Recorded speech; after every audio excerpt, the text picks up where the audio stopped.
This is the British Broadcasting Castration. And now, for the young in heart and weak in the head, it's Round the Archives.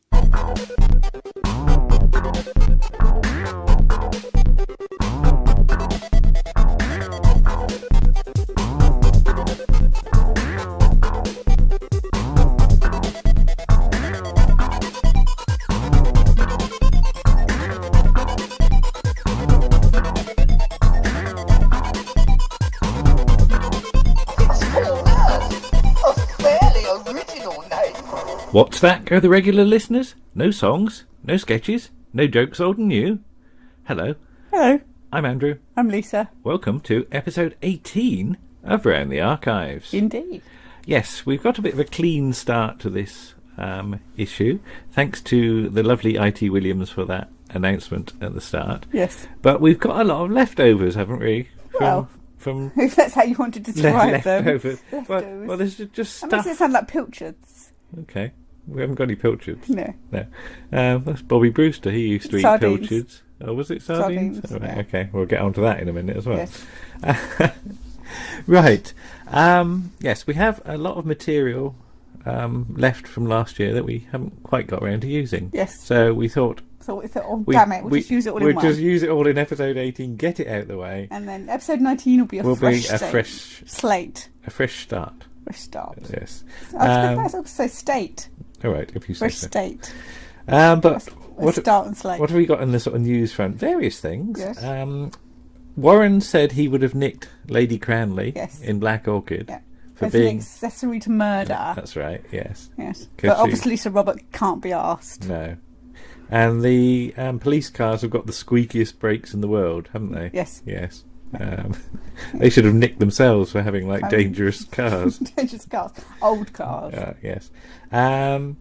We've got a blog that we've started up, haven't we? It's had ridiculously huge amount of views. It seems to have started a snowball already, which is frightening. Yes. roundthearchives.blogspot.co.uk, in which we'll sort of talk about behind the scenes stuff and our thoughts on just the making of this podcast. Yeah. So far we've done one every day. Yeah, this will probably slow. Yeah, not sure we'll keep that up, but I keep finding bits of paper with old sketches and things on that we haven't used. So it's remarkable just how much stuff we could dig out. Yes.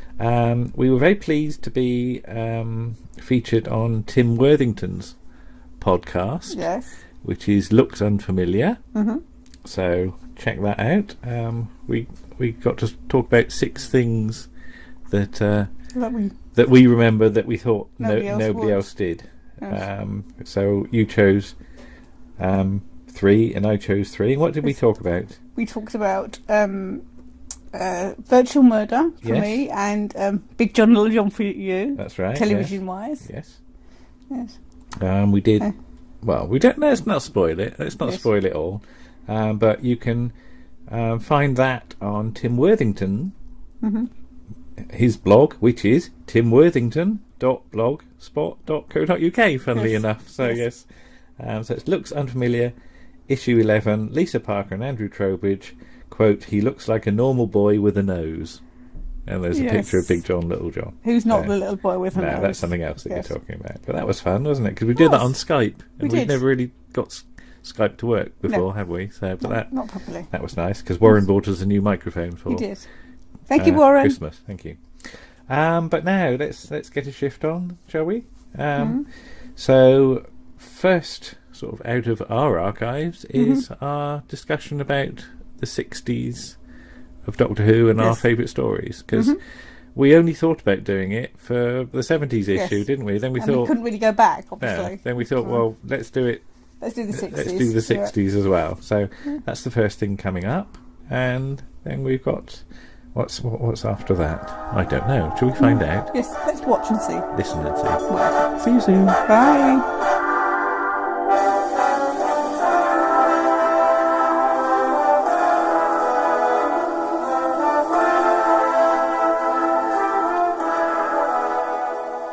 Hello. Hello. Hello. Ooh, almost singing from me. Yes. We are on the sofa with Warren. We are. And we're going to go through the 60s of Doctor Who, because we didn't do it on the earlier issue. No, because we didn't think of it until the 70s. No. So we're going to go back. I'm sure you're familiar with the format, but we'll list the stories and choose our favourite story and why. Now, of course, we're going to argue about what the first few stories are called, aren't we? Yeah. Let's just call it what's on the DVDs. What's on the DVDs, yeah. Okay. Yeah. So, An Unearthly Child, The Daleks, The Edge of Destruction, Marco Polo, The Keys of Marinus, The Aztecs, The Censorites, The Reign of Terror. Who's gonna jump in with this one? Warren, go on. The Aztecs. The Aztecs. They're the Aztecs, hands down. Okay. Why the Aztecs? It's a very powerful story. It has a wonderful character, Barbara, one of the full-time companions. Jackie Hill is a tour de force in this. She's absolutely, brilliant, she is brilliant. And the others are happy to lend her the spotlight as well. Yeah. And bearing in mind that Billy's the leading man, he's not proprietorial. That's the one. About that in that particular story, is he? And also he gets engaged, which I think is a lovely bit of fun. And he sort of giggles as well. Yes, yes, he does. John Ringham. Oh, John Ringham's fabulous. He's terrifying, isn't he? That close-up at the end of episode 1. No, she's a false god. And I will destroy her. Yes. It's wonderful. And he usually plays such nice people as well, John Ringham. Yes, he does, yeah. I always remember him doing the chocolate orange advert. Anyway, and he's in the first episode of Dad's Army as well. Is, yeah. It's a really well-constructed story. It's got a cracking cast. Okay, there's a bit of fish slapping, but it's 1960. Fish slapping. Fish slapping. You better explain what you mean by that. The fights. All right. The fight sequences with the swords are a bit fish slapping, but as I explained to you, you've got to be very gentle with the swords because the blasted things will break. It's 19. Well, this is studio fight scene. Yeah, this is Studio Sometimes D. people don't appreciate that a studio fight scene is very different to a fight scene shot on film. Absolutely. Yeah. Less space as well. Yeah. Less space. You've got to do it in one take. Yeah. It's one take, and we're looking at Lime Grove here. Yeah. But I will go for the Aztecs because it is a rock solid story out of the whole of. I'm not belittling legendary stories like Dead Planet, but Dead Planet can be viewed as an easy monster story, if you like. Yeah. But you've got wonderful romps like Keys of Marinus, but no Aztecs. Okay, Lisa. Well, obviously, I have to mention the first episode, An Unearthly Child, which is an outstanding piece of drama. Yes, It's those 25 minutes are electric. I like the rest of the story, and it goes down a little after that episode. But I think I'd probably have to go for the story again for the Aztecs, just because the feel of it. It's got a great feel. It's it feels proper Doctor Who. Even though there is no proper Doctor Who at this point, because they're still trying to work out what they're going to do. But I think the director likes doing this. Yes, he's enjoying himself. You can see he's really thought this one through. This isn't a kids' programme to him. This isn't a 5-minute wonder. He's really put an investment into this, hasn't he? But Aztecs. Okay. I'm going to go for the easy one and say the Daleks, but I'm going to try and explain why. Okay. As you say, Lisa, they are flying by the seat of their pants making this show. We're just making it up as they go along. Yeah, decisions are made in the Daleks which still affect the show to this day.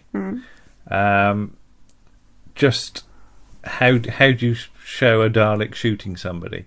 Well, we'll overexpose the camera and the picture will turn negative. It's just things like that. Something is decided upon in a hurry because we need to get something on screen. But that effect is there. And that's history, television history being made. There's that shot, I think, of... Is it the Daleks shooting at a bit of wall? The cutaway shot. Yes, and the bit of wall sort of... frizzling. Yeah. And that's an ambitious sort of negative effect with some inlay, and there's an awful lot of technical. Well, we hope we can get away with this, And they do. sort of stuff, and they do. Right. It's Terry Nation writes this, and as he said, sort of walks away from it basically. Yeah. So it's left to the production team to attempt to do something. Later on, Terry Nation stories, I think, suffer from the fact that They're the same story. he thinks, well, we got away with it last time. If I just write anything, they can achieve it, and that's not the case at all. But I mean, Hartnell in episode 1 with his mad hair, when he's holding up the fluid link, is just wonderfully bonkers. But I do remember that seeing it for the first time in very, very wobbly vision, because I think we had a pirate video. And yes, if you sit down and watch it in one go, it is too long. Of course it is.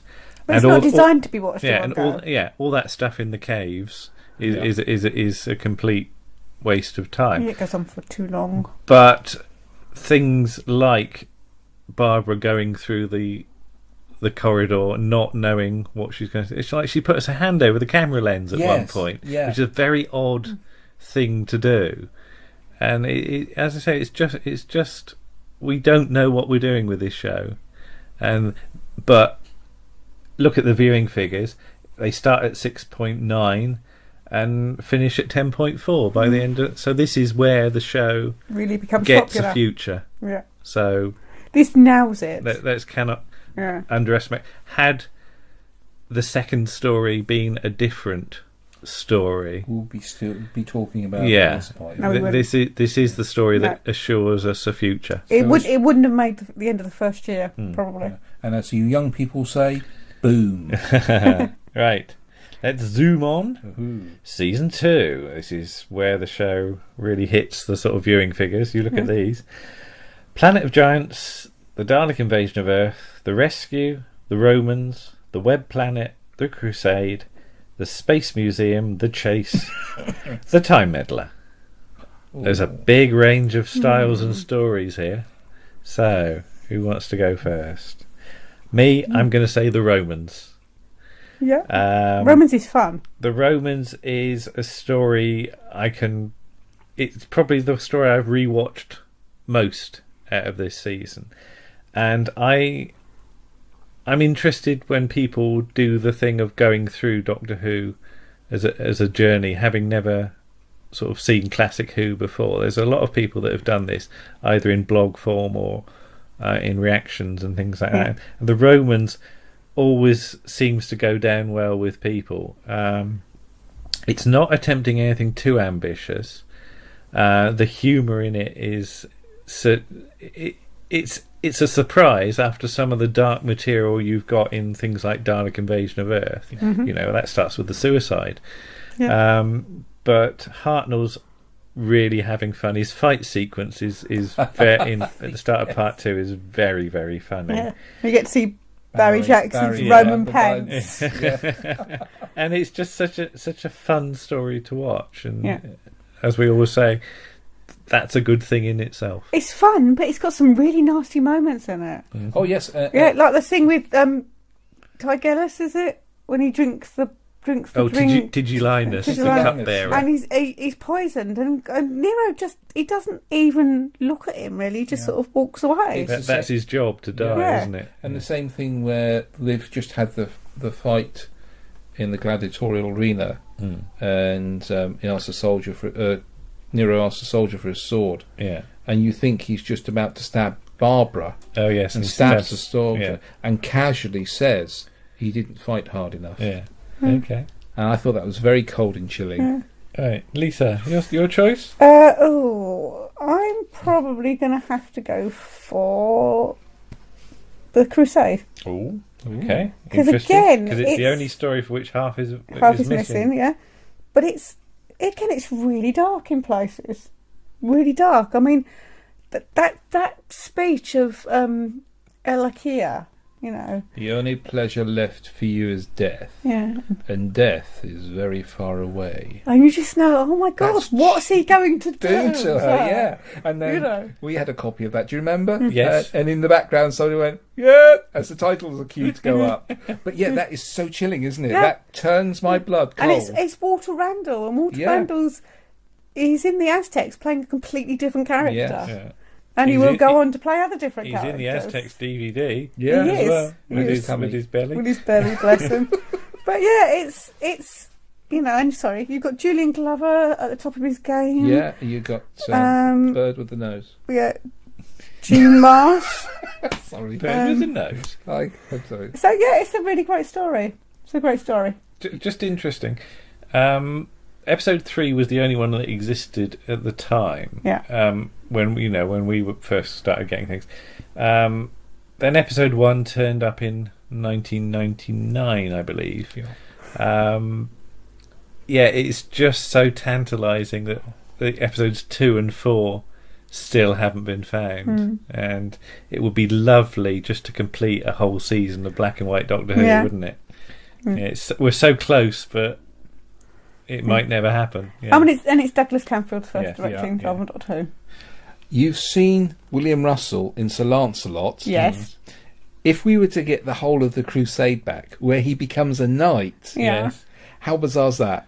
Who's William Russell playing here? Is he playing Ian playing a knight? Yeah. Or was he just playing Playing Sir Sir Lancelot? Lancelot. He's Ian playing a knight. He's not Yeah. playing Sir Lancelot. Well, I mean, Sir Lancelot is basically Ian anyway. There we go. So it's a weird merry-go-round, that one, isn't it?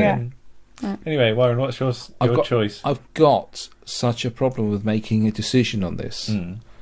I love, can I just go quickly dip in with a couple? Web Yeah. Planet, I love the fact that they have been very revolutionary there and Yeah. go, let's push this as far as we can with what we've got. Yeah. And yeah, it falls down in places. Yeah, you've got a zombie running into a camera.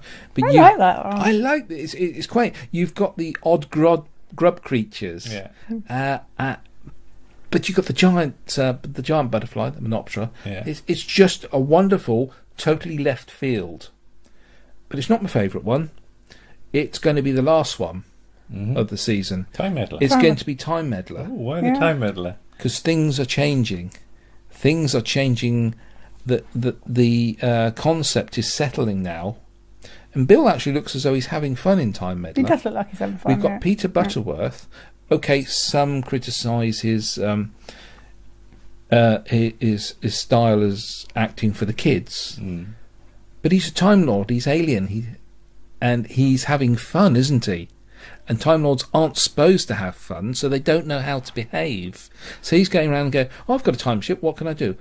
I'll steal a bit of this. I'll steal a bit of that. I'll have a little bit of fun because that's what I've got a time machine for." That's possibly what the Doctor could be jealous of, because he has a moralistic stance, but he could so easily slip into the Peter Butterworth character.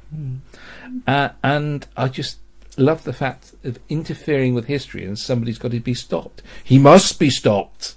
But the story is settled down. We've got new companions now. So we've got your action man. Peter Purvis is replacing Russell Enoch. We're carrying on with Vicky and Maureen O'Brien. But I think those two work together so they well. really do, yeah. They gel together very well. And I think they all gel with Hartnell very well, considering he's lost his rocks. His 3 rocks have left now, haven't they? And for this story, though, he seems to be having so much fun. He goes into the encampment, he has a bit of wine. The Doctor hasn't drunk alcohol. He's relaxed, and he's moving on away from the past that he's left with Barbara, Ian, and Susan, and he's moving on. And I think as an audience, we move on as well. And once again, it's another Dougie, isn't it? Yeah. Okay, thank you. Season 3 of Doctor Who. Galaxy 4. Mission to the Unknown. The Mythmakers. The Daleks' Master Plan. The Massacre (brackets of St. Bartholomew's Eve). The Ark. The Celestial Toymaker. The Gunfighters. The Savages. The War Machines. Very wide-ranging set of stories again. Where shall we start? Warren. we recently reviewed, and I did say it was my favourite Hartnell story. So I'm going to remove it from this because I think that would be So you're talking about too the obvious. gunfighters? Yeah, I'm going to remove the gunfighters from this season, if you don't mind. Okay. Because that would be far too obvious. And I'm going for the Mythmakers. Ooh. I The other love Donald Cotton story. the other Donald Cottle story. Yeah.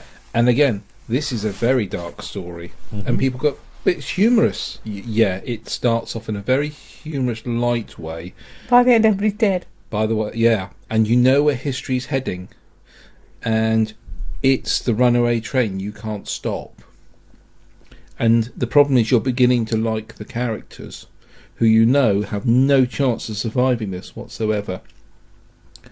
We have the departure of Vicky as well, which was an interesting way of doing it. It's almost the marrying her off Leela type.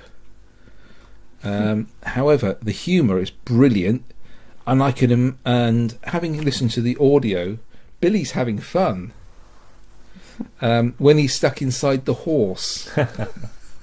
I should have put shock absorbers into I this do thing. wonder how that was shot. Yeah, It'd be very interesting to... that all the cast are not camping it up in any way at all, because some of it's very light and some of it's exceptionally dark, and it's played for drama. And I think it's what Who does so well. Takes a historical story, adds a little bit of humour in there, adds a little bit of its own elasticity, shall we say, with the facts.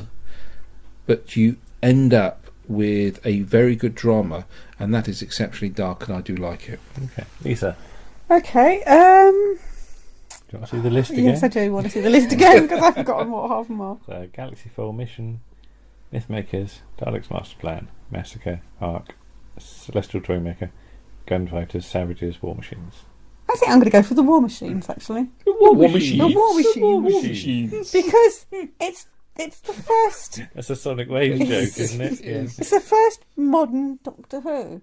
Right. It's the first time Doctor Who's been in the time it was airing since the first episode of An Unearthly Child. Mm-hmm. And it brings it up to date. I'm sorry, didn't we land at the end of St. Boniface, Massacre at St. Boniface Yeah, in for Wimbledon? 5 minutes. Still 5 minutes, my Yeah, dear. there's no adventure.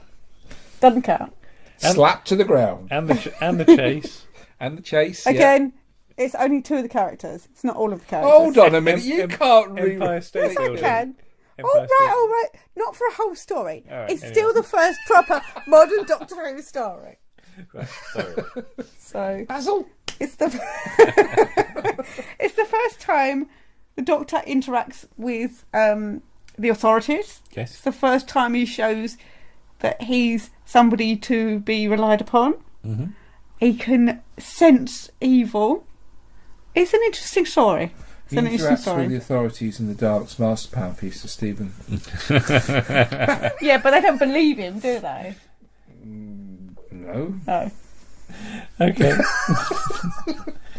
Well, Warren, you did remove the gunfighters from your list, but I don't want to go through this No. list of stories and not say the gunfighters No. for me. No, I can understand that. Yes, we have already talked about it, and as I said in my opening line, why don't people like it more? Yeah.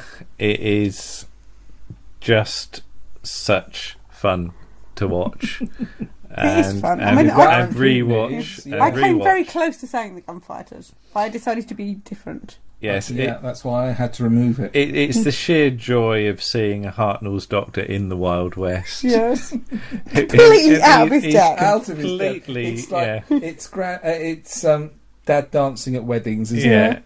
It's just wonderful to see his meeting with the Clanton brothers. Oh dear. Oh dear! I mean, how do you do? Yeah, that those episode 2 scenes are wonderful. But Wonderful. in the same way that you said about the Mythmakers, and we have said this before, the way the gunfighters just gets It gets darker. just darker and It's darker and darker. So yeah, I refer you to our review really, Yeah, but yeah. it is still my favourite of that season. But yeah, I mean, certainly I would say that the War Machines is also groundbreaking in its what it's trying to do, and yes, again, it's a story that massively affects the way the future of the show is going to go. And a story that could be brought in to today. Yes. Oh, yes. We're talking internet here, yes, aren't we? Yes. Yeah. You could rewrite that story. Something very nasty in the easily. Wi-Fi. Yeah. Yeah, absolutely. Or the Wi-Fi. Wi-Fi. Or something nasty in the hi-fi. The hi-fi. Yeah. As Hartnell would have said. Season 4. The Smugglers, the 10th Planet, the Power of the Daleks, the Highlanders, the Underwater Menace, the Moonbase, the Macroterror, the Faceless Ones, the Evil of the Daleks. Wow. Wow. Somebody make a choice out of that list. I think it has to be the 10th Planet for me because it's so groundbreaking Okay. what it does. But I'm going to do an honourable mention for the Underwater Menace Okay. because it's fun. But yeah, 10th Planet, it's a bog standard Doctor Who story. Oh, there's these new monsters. They're called Cybermen. Isolated. Yeah, little outpost, isolated. Yeah. Base under siege. All this. Robert Beatty. Setting up what's going to happen in the Troughton era. A lot. Yeah. And then something comes out of the left field because the lead actor's gone. He's gone and he's got a new face. And it's like, wow. And without it, Doctor Who wouldn't be here now. Okay. It would have finished when Hartnell decided to leave. Mm-hmm. Or was told to leave. Whatever happened. Warren. I'm going to ignore the remaining Hartnell stories. I think Lisa has done those total justice. Right to the bottom, please. Right to the bottom. The Evil of the Daleks. The final end. Ooh. The Evil of the Daleks Mhm. has got so much going for it. It's one of those stories that I wish so much was in the archive. Mm. And it encapsulates the title wonderfully. It is evil. There's this horrible concept of something quite evil, totally unhuman, trying to become us, succeeding in a certain way, and starting the Civil War as our own. Hence, perhaps the end of the Daleks. But there's a lot of things that go on in that story. You've got a lot of Quislings. Mm-hmm. You've got Maximal. Weird hair. If we're talking hair again, Mad scientist, cigar, round glasses, and you've got Waterfield. Wonderful, straight down the line, Victorian gentleman looking for the best for his daughter. Victoria Waterfield, Debbie Watling. Mm-hmm. What isn't there to like about Debs in this story? No, she's wonderful. Because the weight of her body has fallen by 17 ounces. Yes. And she must not flee the flying pests It's outside, Yes. yes. Fraser is in his element in this story, isn't he? Mm-hmm. And there's a lovely natural move on from the Faceless Ones into the Evil of the Daleks. And we haven't had that for a while. They've all been clear individual stories. Mm-hmm. But there's a linking narrative there. But it goes so many places. And it's a concept of giving humanity to the Daleks, which is more chilling than you could possibly think. Well, I'm going to agree with you on that one, Warren. I think the Evil of the Daleks, its position in the season, right at the end, I think it's the first time the show really attempts a season finale. Yeah. But other stories like The Reign of Terror, it's the last story in the season. This is got the feeling of it's a biggie. And you said about it being missing. I remember our audio recordings of it.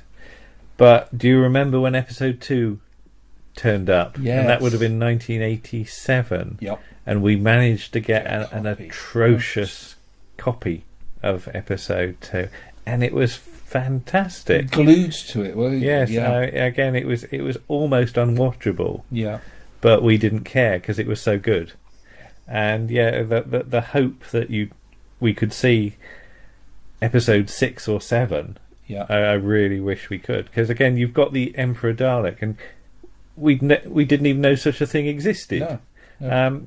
I would say that I know Terry Nation wasn't that keen on sort of some aspects of David Whittaker's writing for the Daleks, because he said the Daleks were too nice in this or something. But that's the whole point. That they Deceptively so. yes, and I think Terry is a great ideas man, but sometimes other people can take his ideas and push them in and do them better. in whole new directions. Yeah. And I think David Whittaker's script here, again, it's the whole alchemy stuff and the Victorian science thing, which I always love. I mean, there's that shot in episode 2 in the lab, Or the bubbly. the bubbling stuff, and that, you know, as a scientist, I know that's nonsense because It's real hammer horror, isn't chemistry it? doesn't Yeah. look like that. No, But, It doesn't bubble. chemistry in films and television should Always like does. that. Yeah. Yeah.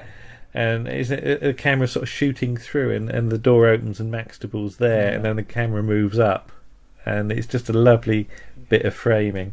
And I just love to see what the rest of that story looks like, just in terms of visuals, because I think and it that's would all be we've brilliant. got is Yes, the we've got the telesnap, telesnaps, it but even doesn't so, look- But Pat's Doctor, Hmm. he's very. I would say he's very light in the stories we've had previous. Yeah. This one, he's got more depth to him Yes. in this. He is using his companion, and he doesn't like it, but he's doing it for bigger reasons. bigger yeah. reasons, but not necessarily the right reasons, I think, either. Because he's just as curious as the Daleks are As to what's see going what to could happen. happen. Yeah. Interesting. Okay, right. Season 5. Ooh, once upon a time, this would have been almost impossible because so much of it was missing. But now we've got, I think, a better idea. The Tomb of the Cybermen, the Abominable Snowmen, the Ice Warriors, the Enemy of the World, the Web of Fear, Fury from the Deep, the Wheel in Space. Lisa, you go. It's a really close thing, this one, between the Enemy of the World and the Web of Fear. Okay. But I'm going to go for the Web of Fear. Okay, right. But the Enemy of the World is so much better than I thought it was going to be. From the previously surviving episode, it's brilliant. But the Web of Fear has got so much atmosphere. It's eerie. It's just an interesting idea. And again, it's just the classic Trump thing of base under siege. From a menace that, how do you stop it? How do you stop this weird web fog thing? You know, it's just going to keep on coming and keep on coming and keep on coming till everybody's dead. So, yeah, it's very claustrophobic. Warren. Fury from the Deep. Oh. Victor. The only story for which there's no existing episode. Why is that then? Even on audio, it has an impact. Yeah. And I use my imagination a lot for it. But I've listened to Victor Pemberton's A Slide. Ah, yes. And I've never heard that. it's worth listening to, and then listen to Fury from the Deep. Yeah. And you can see where he's taken the accepted and the mundane and the normal and turning it against us. There's something in the sea, and let's face it, this planet of ours is covered in so much water and has so much depth that we don't know about what's at that depth. Why can't there be something that will come from the base of the sea and wreak havoc with us? And it's the wonderful characters he created, the manic Laurel and Hardy of Mr. Oak and Mr. Quill. It is base under siege. However, Victoria has made a decision that she's getting fed up with screaming. She's getting fed up with taking her life in her hand on these travels, and that is evident throughout the story as well. And so there's a natural progression to her leaving, but yet the story isn't all about her. And there's some nice rounded characters there. I love the base leader. I love the single-mindedness purpose, and then he's going to be taken over because his susceptibility has become more and more obvious. And I just imagine him when, at the end of that episode where they go out to the rigs and open the door, and he's in the middle of that room, surrounded by foam and seaweed. Yeah. And those shots you can see on the internet of the guy dressed up in the seaweed in the small studio, and it's looking fantastic. That can look amazing on the right lens, isn't it? And the way that's shot. But I love the story. There's so much going on. Yes, it's based on Your Siege. Troughton is really good at based on Your Siege, but I think that defines it there. Yeah. It rolls that season to a very sad conclusion, but it rolls it to a wonderful conclusion. Once again, that's a bit like us talking about, this season here is finishing on a high. That's the first thing. It's built up and it's rolled along. It's finished on a high, like Sylvester's last season. Yeah. Okay. This is difficult again. Yeah, Web of Fear, when it turned up, was fantastic, brilliant. Episode 4, the battle scene Yeah. sequences are amazing. But I'm going to say the Tomb of the Cybermen. Yep. Because I remember the excitement when it turned up. We had it on audio, and we had a pretty good audio copy of it, I seem to recall. And all the stock music made it sound very strange indeed. But then when out of the blue it turned up and was rush released on video, I remember you coming round with a copy of it, Warren. It got released. You got it early. Got it early. It'd been put on the shelf at Selfridges. I was up in London that weekend visiting my auntie. It was on the shelf. And it shouldn't have been. 3 days early. Yeah. And I was like, whoa, I'm having that. Because I remember Fiona had gone to buy a copy, and she said, I'll pick you one up, just give me the money when I... And she came round our house whilst you were still there. Yeah. And she said, I've got you Tomb of the Cybermen. And we went, it's good, isn't it? And it was, have you seen it? Yes, have you seen it? But yeah, it was a story that was always built up as, one of the pinnacles of the show. And inevitably, it's never going to quite look like what you expect. Yeah. I'd read the book, and I'd always got the feeling that when they went to the sort of below ground stuff, that the tunnels were a lot lower, like you almost had to bend. I don't know quite why, and that the honeycomb was just at the end of a circular tunnel. Despite having seen the production photos of what the tomb looked like, I had in my sort of head it was even more claustrophobic. But yeah, it's. I mean, there's a lot of 6-part stories around this time, and arguably some of them are a bit too long in places.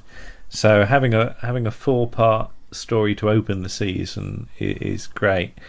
The whole sort of mummy type imagery that you've got going on here, and the DVD story. Yeah. There's a DVD documentary which talks about that a bit more. But yeah, it's just lovely to see. It was just lovely to see that story come back, and frighteningly, it's a long time ago now. So yeah, it is actually 25 years ago. Oh yes, indeed. Possible. Anything is possible. Yeah, that's the thing. Yeah. Possible. We never thought we'd see it, and then one day you could buy it in the shop. Yeah, and that was astonishing. So soon after it was found in Hong Kong. Right, Ooh. Season 6, the end of the black and white era. The Dominators, the Mind Robber, the Invasion, the Crotons, the Seeds of Death, the Space Pirates, the War Games. Wow, it's got to be Space Pirates, hasn't it? No, I'm joking. Are you? Yes, it's hard to tell sometimes. No, definitely. Warren, not. then, what Definitely. are you going to go for? Oh, heck. I think there are 3 very strong contenders here. There are, but the issue is they're all long stories. Yeah. Okay. But I'm going to go for the longest of them all. Right. I'm going to go for War Machine. War Machine. I'm going to go for War Games. Right. But when you watch it, it doesn't seem like 10 episodes. No, it doesn't.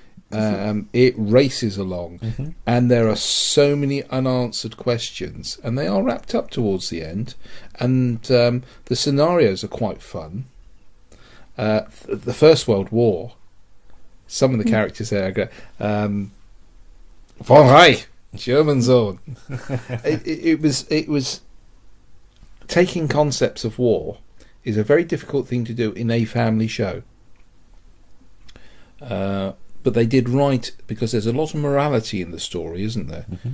About how war is wrong, and somebody's taking soldiers and perverting the actions that they're going through naturally in their own time zones, just to recruit them. And I can't understand the big plot hole I would fall through is they were getting to fight each other to find out who were going to be the best soldiers to be in a universal army, weren't they? Yeah. Well, surely the weapons and the environment that they would sort of blow their minds, wouldn't it? If you're a Roman or a... But I love the story, and the companions and the Doctor have never been so close. Zoe, Jamie and the Doctor have never been so close, and the last 2 episodes nail it for me. Yeah. You can watch the 2 episodes standalone to a certain extent, but yeah, those 2 episodes nail it for me, and it's a lovely, lovely finale. The story sums up most of the Troughton era, actually. I've just remembered, we said in one of these other pieces that I saw Paradise Towers Part 3 in black and white.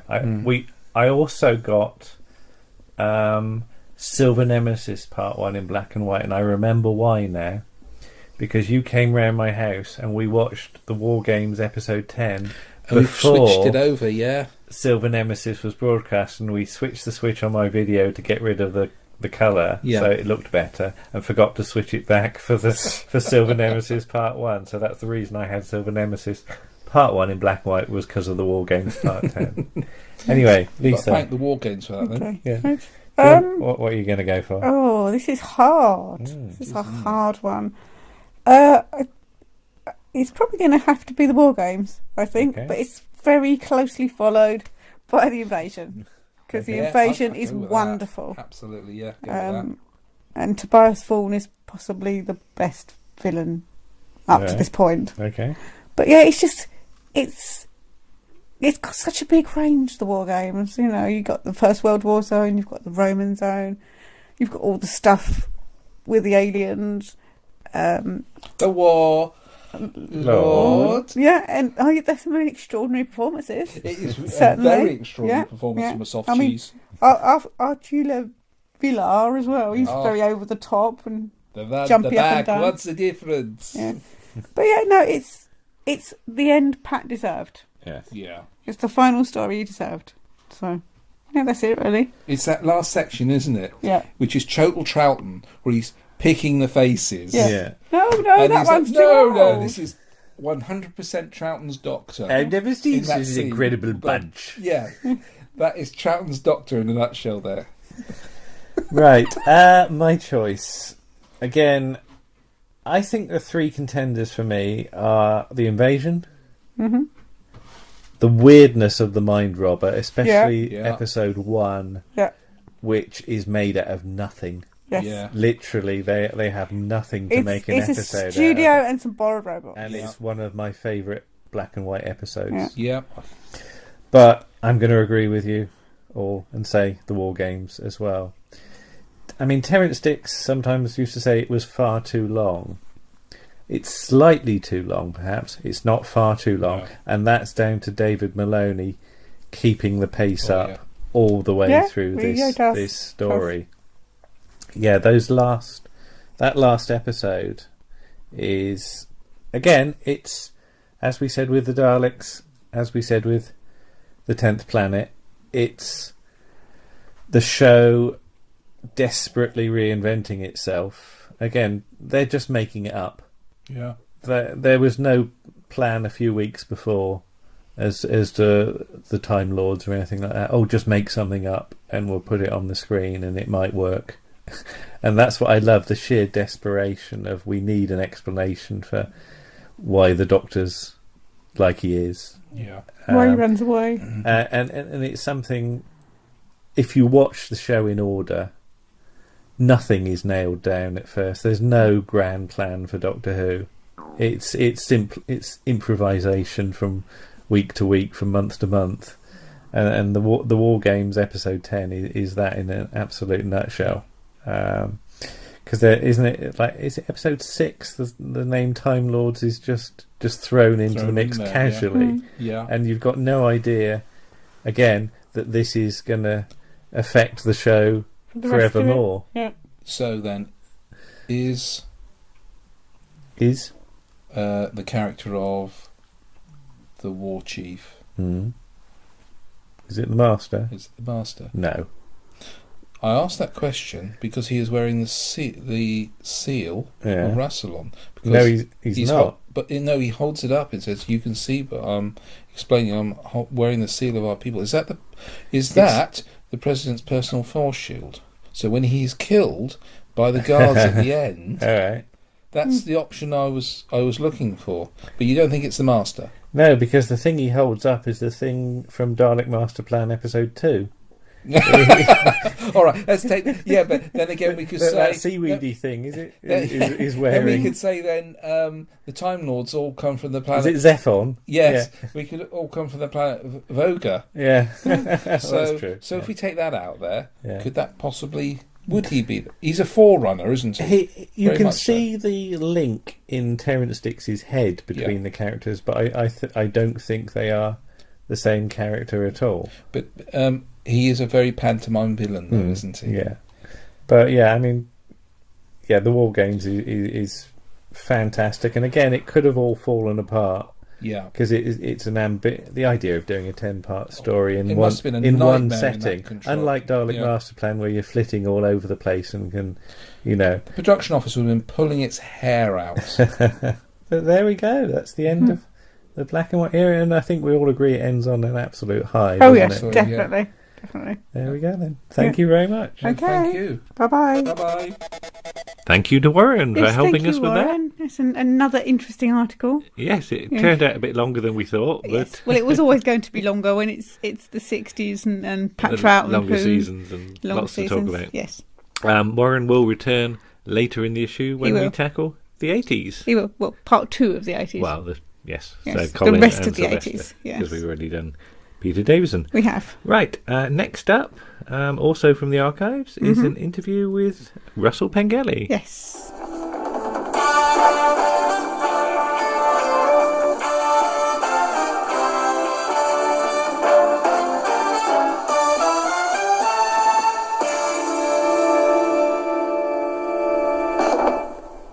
Hello, I'm here today with. Would you like to introduce yourself? I'm Russell. And what is your relationship with me? I'm your nephew. You are my nephew. Lisa's my auntie, everyone. Yes. Yes. That makes me sound really old, and I'm not really old. I'm going to ask Russell some questions because Russell likes a lot of archive television and radio, don't you, Russell? I do indeed, yes. So, right. The first question is: what is your first television memory? Wow. Do you know what I think it is? I think television memory. Oh, so I'm thinking of a film. Well, it could be a film on television. It doesn't have to Do be you a know, television memory. the first thing that I remember is probably Carrying Up the Khyber, actually, Right. and watching it as a child. Because I used to have a little black and white portable TV that was about 6 inches across. All right. Yeah. And I remember watching it, and that started me sort of like on a bit of a sort of like relationship with the Carry On films that lasted for quite a long time. That's probably my first TV memory that I can remember. Right. And do you know what your first television program you remember was? Is Is it something like Fraggle Rock or? probably something like that, you know. But I was always into probably sort of like, you know, all the old comedy series when I was a kid anyway. Yes. So Are You Being Served and All that sort of thing. that sort of thing. We won't be going back to Fraggle Rock in a little bit. So, what scared you as a child? Spiders, probably.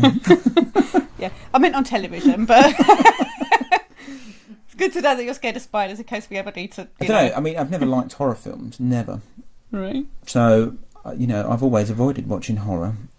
So, I don't know, really. I can't say anything on television really frightened me. Because, I mean, for instance, I was quite scared of Statler and Waldorf on the Muppets. Really? Yeah. And Andrew didn't like Humphrey Cushion, did you? So, you know. No, I can't think of anything really particularly on that. It must mean you're a very well-adjusted child, then. I don't know. I think it was just because I had scary sisters, so Possibly, not a lot so else nothing could else scare can you. scare him. Who is your favourite Doctor? And why? John Pertwee. Right, I knew you were going to say that. And why is John Pertwee your favourite Doctor? I don't know. Do you know? I think he just brought so much charisma to the role, and I loved the way he dressed, and I think it was just the whole. It was just the whole character that he drew up as Doctor Who. I really do look at him as the proper Doctor Who. He just embodies everything about it, doesn't he? There's a little bit of comedy. There's a little bit of, humour. But throughout it, he is Doctor Who to me. I don't think that'll ever change. I've never really been interested in the other Doctors. I know. When I sent you a message telling you Matt Smith was the Doctor, you said who? No, John Pertwee is the Doctor. It's like 30 years out. Someone said to me about what was it? Is it Peter Capaldi? Peter Capaldi, yeah. Yeah. See, the only thing I've ever seen him in is Prime Suspect when he was dressed as a woman. As a woman. Yeah. You should watch The Thick of It. He's very good in The Thick of It. So, right. What children's programme is your favourite? Difficult. That is difficult. Probably Thundercats, I would imagine. Yeah, that's not something Andrew remembers. You're too old for that, aren't you? But I quite like Thundercats. Transformers, Thundercats. That was always on early morning, wasn't it? Before school and after school. And I still own the series now. Oh, right, okay. Right. Which Fraggle is your favourite? Russell used to like the Fraggles. We used to play Doctor Who when we were children, and Russell would always be a Fraggle. Always. Even though we tried to tell him he couldn't be a Fraggle. But no, you'd be a Fraggle and you'd be hiding under one of the garden chairs in the garden. I suppose Webley, Yeah, I think I said Webley, didn't I, last week? Because one of our hello Jenny, if you're listening, posted which Fraggle is your favourite, but we had to look them up just to make sure who was who. Webley. Yeah. I've never met Jenny, but hello. Yes, well, Jenny likes Fraggles, so. Yeah. Right. Which TV series would you take to a desert island and you can't have anything after 1995? Dad's Army. Right, that would certainly keep you entertained. I'd watch it again and again. I actually do watch it again and again and again now. And I've got it on audiobook and I listen to it again and again and again. Right, okay. Which radio series would you recommend to people? What have you been listening to? Men from the Ministry. Right. That's one of my favourites. And I actually started listening to that because I used to listen... I've got as well... Yes Minister, Yes Prime Minister, and that's probably another one of my favourite radio series. And I actually listened to it by mistake because I clicked it because it said Ministry, so I just clicked go and started listening to Men from Ministry. It was Wilfred Hyde White and Richard Murdoch, and I just fell in love with it. So I ended up getting the whole series off a radio archive system on the internet. Okay, this is the last question. What is your favourite comedy series? I think I know what you're probably going to say for this one. What do you think I'm going to say? Well, I think you're probably going to say Dad's Army, since you said you're going to take it to know. Do you know, I do love Dad's Army, but that's difficult. That is difficult because I love so many. I love the British Empire. That might be coming back, the British Empire. I think I read somewhere. I read that they're going to do a new episode, aren't they? Do you know what? I would probably have to say, Are You Being Served? We wouldn't disagree with that. We like Are You Being Served? But only up to about season 8. And then I thought it'd become quite repetitive. See, my absolute favourite episode is from series 10, which is The Hold Up, which is brilliant. Oh, right, where they'll dress up as gangsters and moles, isn't it? Yeah. Yeah. I must admit, I prefer the earlier series of that. No, with Mr. Granger. We he love was my Mr. favourite Granger. character in it. That's Andrew's favourite character, Mr. Granger. And when he left and Mr. Lucas left, I think it lost something. It lost some of the magic. Yeah. Okay, Russell, thank you very much. Yeah, thank you. And listen out for this. It will be on a future issue. Thanks. Okay. I'll listen out. I do listen. Listen, people. Thank you. Bye. Bye. And thank you to Russell for that interview. It was very interesting. And sorry it's taken so long for us to use that because we've had it in the archive since last September. Was it that long? Yes. Oh, blimey. Yes. Now we're staying with the Russell, aren't we? We are. Yes. Yes. As we present our tribute to the late Paddy Russell. Yes.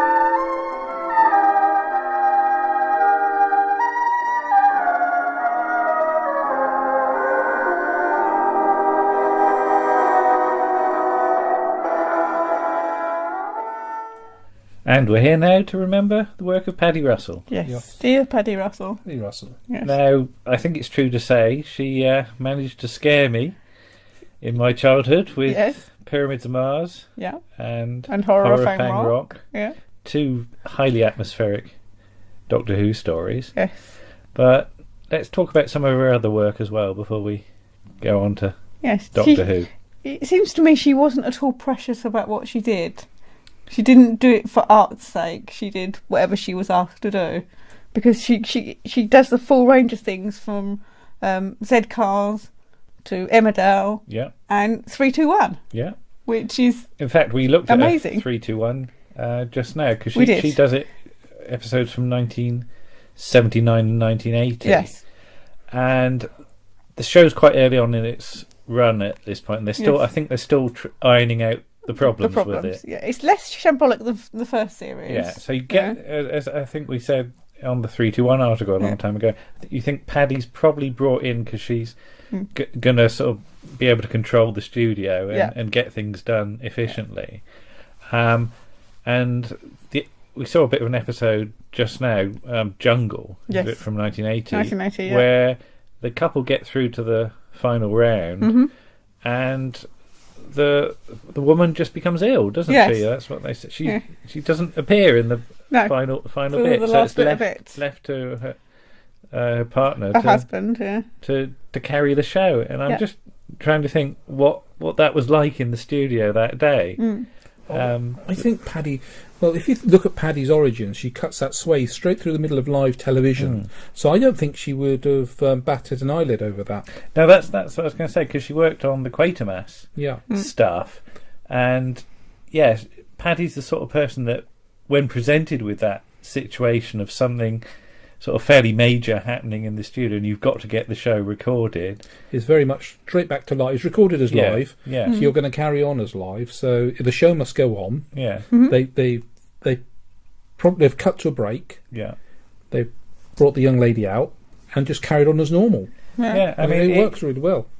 There are some people, I think, who would have really panicked over it. I don't think Paddy No, I can just would have done. imagine maybe a bit of swearing, crossing out things, and Just get on with it. yeah. Okay, dear, let's just get on with it. Yeah. And she'll have said to But Ted, off they again, go. that's why I think she was a good choice for Horror of Fang Rock. Yes. Yes. As they suddenly have to up sticks and move studios to Pebble Mill Or the reception at Pebble Mill. and rewire most of the studio to get the stuff 'Cause done. let's be fair, Pebble Mill is not a vast studio, is it? Well, Pebble Or the Mill area. was not designed for doing a drama with a load of No. CSO in it, Absolutely but not, no. Paddy gets it done and Yeah. gets it done very well. Yeah, I mean, if you didn't know it was filled at Pebble Mill, you'd never have guessed. No. I mean, I think the only other drama, large-scale drama that I can think of being filmed at Pebble Mill that rolls out my head is Juliet Bravo.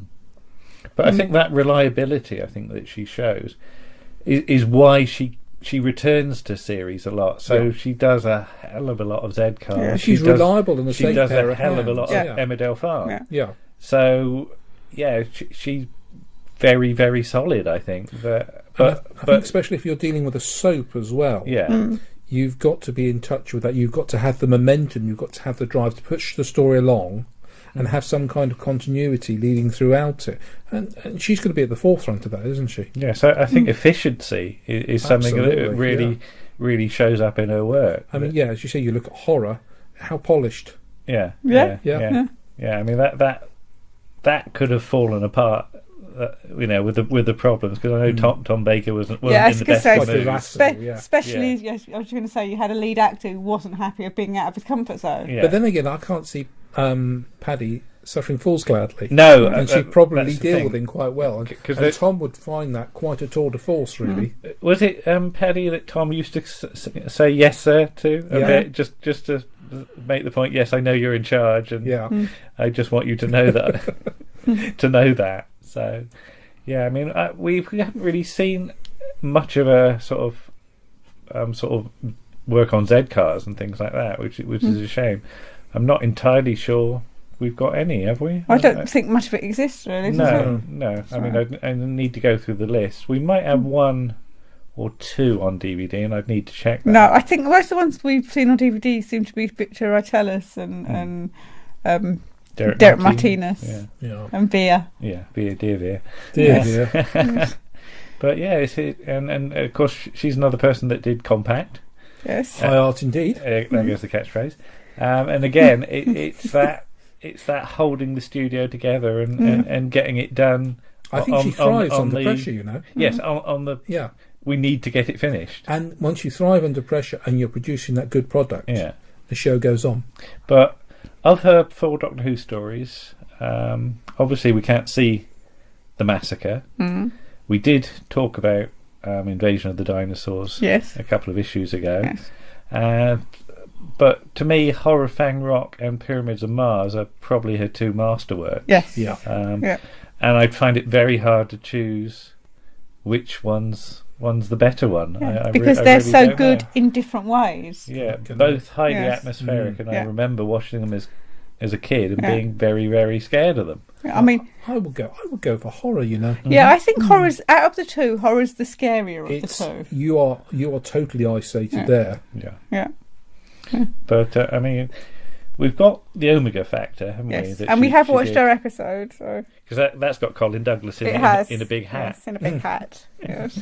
So yeah, so it's just nice to see, and it's probably the thing that she'd worked with him on Horror Fang Rock, and he gave a damn good performance. in Yeah, I that. would just like to say his scream he gives in Horror Fang Rock yeah. chills you to the bone Yeah. Yes. because you can tell it's a man in absolute torment. Men do not scream. do No, they? No, not like that. Not like not that. men like Reuben. No, No. no. That is absolute pain. But yeah, Yeah. it's just the sheer. I think it's just the sheer atmosphere of that story, and that, And it's a small cast. and a lot of that is down to To Paddy. Yeah. In that, it is just a case of dangers at the bottom of the staircase.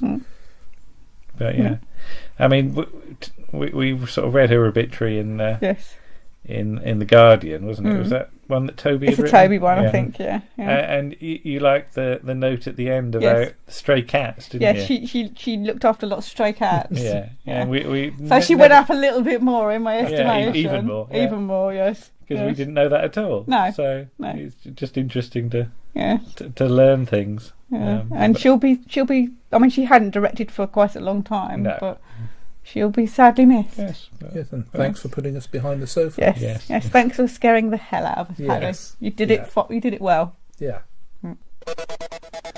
Next up, we finally finish our Yes.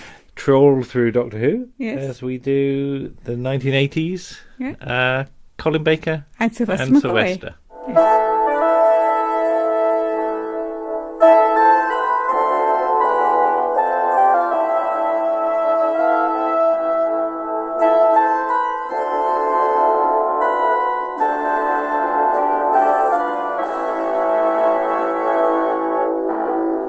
Season 22. Colin Baker is the Doctor. Well, he already was in the Twin Dilemma, but Season 22. Attack of the Cybermen, Vengeance on Varos, The Mark of the Rani, The Two Doctors, Time Lash, Revelation of the Daleks. Warren, you go first. Revelation of the Daleks. Okay. Really grown up, creepy, uncomfortable story. That you couldn't have written a more uncomfortable storyline. The thing that makes my flesh creep is when the Doctor is talking to Davros about the fact that did you not tell people that they were possibly eating their own relatives, and he comes out, and Davros comes out with that wonderfully chilling, almost corporate line of, I believe that would create what is known as consumer resistance. And this is such a cold story, but it's totally watchable on all levels, isn't it? For the younger viewers, you've got a few shoot 'em ups, you've got two factions of Daleks that appear at the end, you've got Davros and his bubbly thing. For the grown-ups, there's the gritty drama, there's the quiet revolution that's taking place, there's the Tomb Raiders, and the disgusting realisation of what is actually happening in what is supposed to be the final resting place known as Tranquil Repose. But the characters, the Doctor and Perry are absolutely wonderful and spot on all the way through this. And also there is some light humour. There's the watch on as they're climbing over the over the Which wall. looks really cheap. What the His actual watch. line or the No, watch? his watch. His watch and Yeah. his chain. It's very 80s. Yeah, and there's the Alexi Sale DJ Yeah. who suddenly realises there's more going on here than meets the eye. It's wonderful. It's wonderful. That's not to belittle a blooming good season. I'm going to carry on that train of thought and say Revelation again. The one thing I would say about Revelation, it's a shame that Davros and the Doctor don't get to meet a lot earlier in the story, because the scenes of those two together are utterly brilliant. Yeah, they're both But- at the top of their game. But I aren't they? really wanted to see more. I mean, it's nice now that Terry Malloy and Colin Baker have got to do a lot more scenes together in Big Finish stuff. But again, Graham Harper Yeah. being wonderful. As you say, the sort of very dark humour of it. It's a great shame that because of the cancellation, that line of story writing was curtailed. I was hoping for more stories in this vein, actually. Season 23 takes the show in a different direction. 22 was very grown up that season. Yes, Wasn't I mean, Lots of video nasties. arguably, Yeah. perhaps too much for its own good in Yeah. the end, is it? it? Yeah. As you know, Well, I can we're talking about the cancellation and the various complaints and Oh, yes. this like that. But Revelation as a piece of television is wonderful. I It's, think. stunning. Yeah. And It's I stunning. like the fact that two lead actors appear in two different stories, Mm. don't they? Oh yes, Lisa. I'm going to go for the two Doctors Oh. because it's Pat's last story in Doctor Who, Mm-hmm. and he and Colin have a really nice relationship. They sort of. It's not quite. Walk.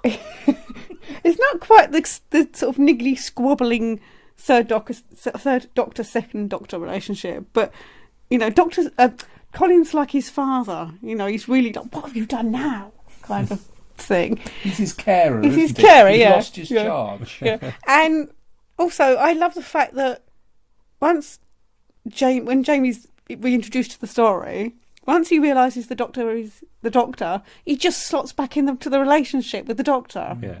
It's even though he's got a different face, he's the Doctor. Yeah.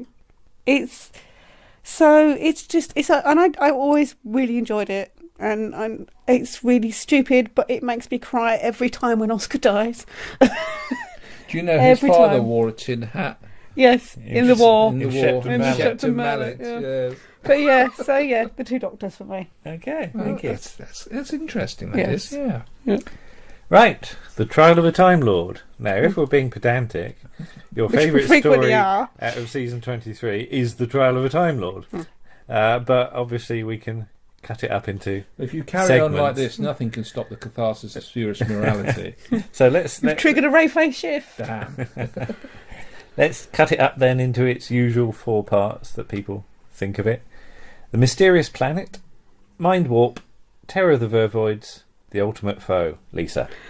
Terror of the Vervoids, Okay, because it's a whodunit, right. and I like whodunits. We've had this conversation before, I It's think. almost Murder on the Orient Express. It is always isn't it? Murder on the Orient Express. Yes, it's apart from the fact they didn't all do it.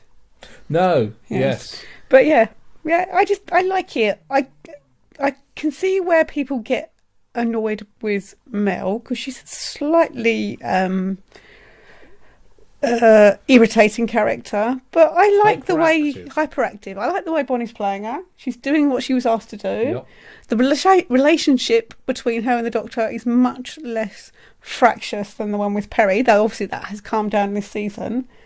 But yeah, I just like it. It's anything with Honor Blackman in can't be all bad. Warren then. I would have gone for Terror of the Vervoids, but that's my number 2. And having watched it recently, if you have to ignore the fact of when it was made, because it does scream at you at the decade it was made in, because certain design aspects, I love it. I do love Terror of the Vervoids, and I do love it as a whodunit, and it's good fun. There's some little quirky bits and pieces going on there. The Ultimate Foe for me. It's dark. Someone's turned the lights down as soon as you go into the Matrix. When you go to the works. The Fantasy Factory. Yes, J.J. Popowick's Fantasy J.J. Factory. Chambers. J.J. Chambers. No, it's Mr. Popowick. Mr. Popowick. Yes. We sound Several like a mis- Dickens character. Yes. Well, that's the point, I think. Yeah. A dark Dickens character Dickens who character. throws exploding quills. Yes.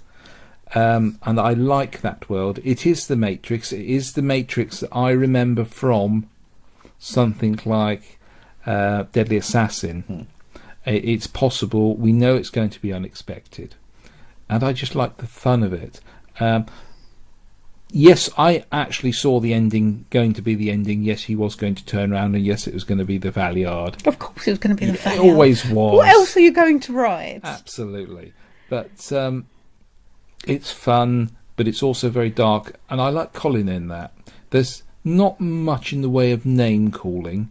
And we're taken out of the blasted courtroom. Which is a little bit too overlit. Yeah, too overlit. The milk crates are now beginning to look like milk crates, and they're sat in the Wogan chairs. Okay, yeah, we could sit there and rip it apart. There are some really good bits of drama throughout the whole of the court scenes. There are always bits of drama you could highlight and go, that's really good. No, that's a bit of ham. But in Ultimate Foe, I think it finishes the story off lovely. And I think Pip and Jane... Considering they had to do it at the last minute, yeah, they made it makes enough sense. Absolutely. So. Well, Ultimate Foe for me as well. It's just the weird imagery you're getting on screen. Some night filming, which always goes down well. It's interesting that it's night filming on video, which it does lend it an interestingly different air. But as you say, you've got Bob Holmes and Eric Saywood working on episode 13, and Pip and Jane working on episode 14, and they do join together a lot better than you might expect, to be honest. And considering what they were up against trying to even write something, yes, we know a lot more about what was going on behind the scenes again. But yeah, it's just an atmosphere piece, and Michael Jaston actually gets the chance to do something. And he's the nicest man in the world.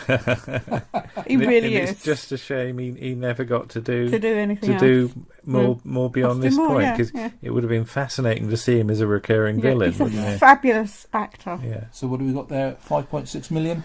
The last episode? Yes, the last episode is 5.6, which is the highest for that season. Yeah. Okay. Sylvester McCoy is Doctor Who. With no 9-inch nails up his nose. No. Time in the Paris Rye. Spanish trousers. Paradise Terrors. Delta and the Bannermen. Dragonfire. Oh, Lord. Lisa. Delta and the Bannermen. Mm-hmm. It's a fun story. If you take up this possible slight misstep of having Ken Dodd as I but I do like him. with that. I do like him. It was not miscasting. I thought it was spot on. Yeah. And I think we had this discussion when it first came out, didn't we? When we first saw it, I think, didn't we, Andrew? Possibly. We loved the fact Ken was there. I do like it. It's just, it maybe smacks a little bit of stunt casting. I can understand that, but he was Ken Dodd, but he wasn't being over-exuberant Ken Dodd, over-excitable Ken Dodd. He was quite measured, and I did like it when he shot and they back. got out of filming the same day, so, they did well. But you get Don Henderson at the top of his game, being Don Henderson, really. But he just finished his second season of Bullman. I like the feel of it, and Richard Burton's not in it. We're doing well. What's his name? The Welshman. Yeah. Davies, isn't it? Richard Davies. I wonder where Richard Burton came from. He's playing Burton, that's why. He's playing Burton. He's really good. And Hugh Lloyd. Yeah. Is Hugh Lloyd a Time Lord? I think he probably is. So he's like some sort of... He's one of the Doctor's old teachers or something. Right. It's just a great feel. It's got a really nice, sunny feel. Okay. Warren. I would like to burn this particular season. All right. No. That's a shame, but that's not the point of this No. exercise. It's not one of my favourite Excuse me? seasons. I'll go for that. No, I wouldn't like to burn. That's a bit extreme. I wouldn't want to lose any episodes. I think it was because it was such a change and a hell of a shock to open with Time in the Rani. But I like Paradise Towers. Oh, I like Paradise Towers too. Okay. Yeah. I mean, Richard I Bryars was first. Richard Bryars is Richard Bryars is brilliant. got his own postcode acting. Yeah. Yeah. He was taken out of the nicey-nicey Yeah, and realm it's a of real sitcom, wasn't he? And I think actually, because later, we're going away from a bit from what we're talking about, Richard Bryars plays lots of villains later in Yes. his life. Yeah. And perhaps this was the first thing that showed people, actually, no, he doesn't always play nice people. Going off on a very sideways tangent here, I'll be very quick with this one. Robert De Niro, who's his favourite actor? Richard Bryars. Really? Yeah. Wow. Robert De Niro likes Good Life. Good Life. And he asked for Richard Bryars, I want that man to play that part where he was the monster In Frankenstein. In Frankenstein. Wow. And they got on like an absolute house on fire. They're two polar opposites, aren't they? Yeah. With acting styles. Anyway, coming back to Paradise What Towers. we're supposed to be talking about. What we're supposed to be Yeah, talking that's about. I just like the story. It is another dark story as well. It is. Okay, you could say, yeah, the robots will look a bit quirky. I do like the mock hero, Pex. Pex. Hi, I'm lives. Pex. Yeah. And whilst Mel is being attacked by a mechanical octopus or pool cleaner in the swimming pool, I thought that was quite fun. I was rooting for the octopus. But no, it's a fun story, and then it turns very dark, doesn't it? When things all go terribly wrong. And Tilda and Tabby are really, really dark characters. Yes, These they're going really to eat sweet little you. old ladies, and they're just going to eat you. So what happens behind the curtains of a sweet little old lady's flat in a block of flats? I'm sure there's people that go in and never come out. Exactly, yeah. My vote, Delta and the Bannermen. It's a real feeling of freshness in the writing team. Episode 1 felt like nothing I'd seen for a very long time. And episode 1, I think, is the one episode of that season I've watched more than any other. Did you watch it in black and white? No, this was the first season I got a video recorder for.